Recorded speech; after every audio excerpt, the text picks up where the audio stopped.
Hello, welcome to GCSE revision on post-war America part 1. Please, will you write that as your title first of all? For this lesson, you will need a Word document open on your computer or a pen and paper, lined or plain paper, either is fine.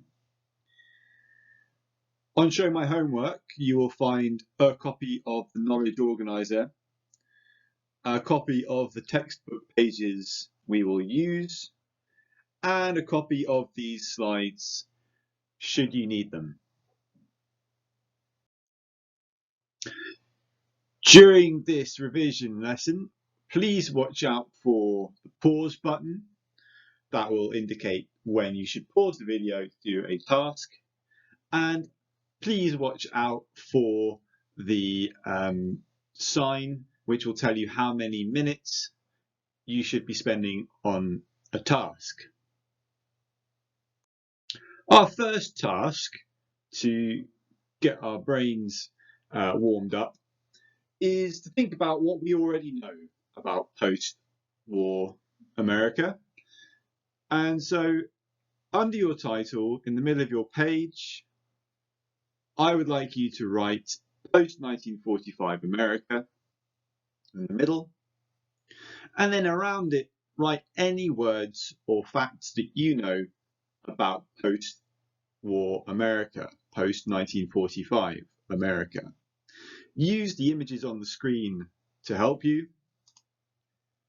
Give yourself 2 minutes maximum to do this. Pause the video now. In the first part of this lesson, we will look at American society and the economy after the Second World War, so after 1945. The 3 parts we will look at are consumerism and the causes of prosperity, the American dream as an idea, and the effects of prosperity. Your next subheading is, why was America more prosperous in the post-war period? Before we get into it, I want to do a vocab check. We need to know 2 words, prosperous and consumerism. Prosperous can essentially be defined as wealthy and having plenty of the goods that you want. Consumerism can be defined as the idea of having to buy things, always having to buy the newest thing, the latest edition of something. That is consumerism. I want you to read Consumerism and the Causes of Prosperity and write down the 4 underlying reasons it gives for prosperity in post-war America. You'll have 5 minutes to do this, maximum. Pause the video now and do that.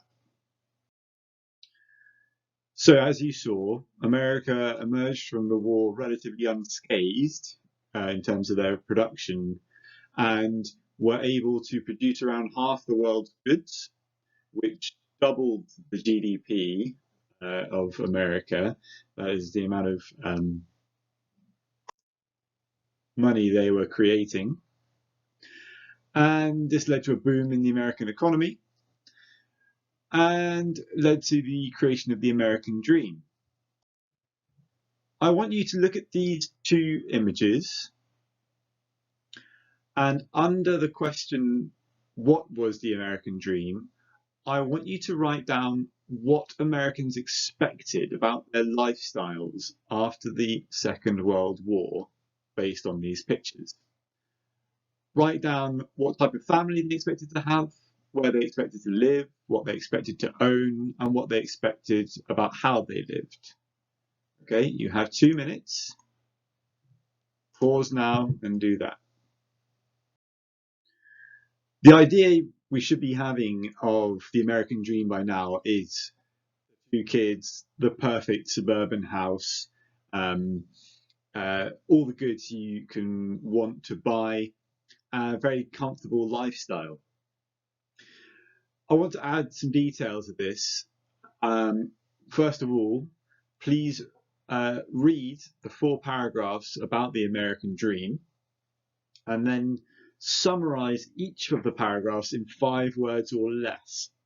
For example, paragraph 1, you can summarize it as suburbs, cars, conveniences for all. That was part of the American dream. I want you to do that for the other 3 paragraphs, please.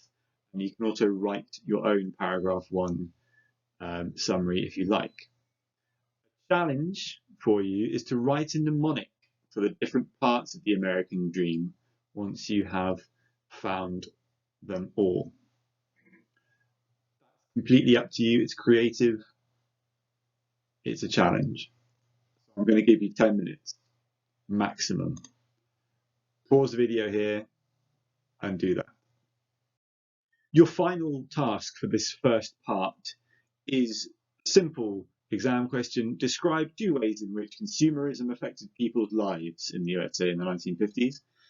So look back at your notes about what the American dream is and how people were living and how they wanted to live, and then complete these sentences.